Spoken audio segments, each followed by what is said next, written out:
How to find a McDonald's restaurant near you on the McDonald's website. Hi everyone, I'm here to assist you today. Without any delay, let's jump right in.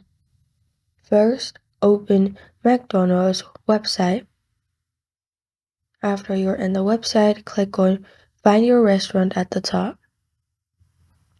After you click on Find Your Restaurant, you'll find this kind of screen. Here, scroll down and you'll find map. You can locate in the map, or you can simply click on Locate Me and locate yourself, or you can add city or state.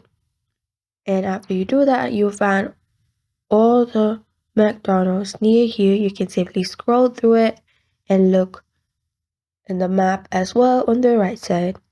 And this is how to find a McDonald's restaurant near you on the McDonald's website.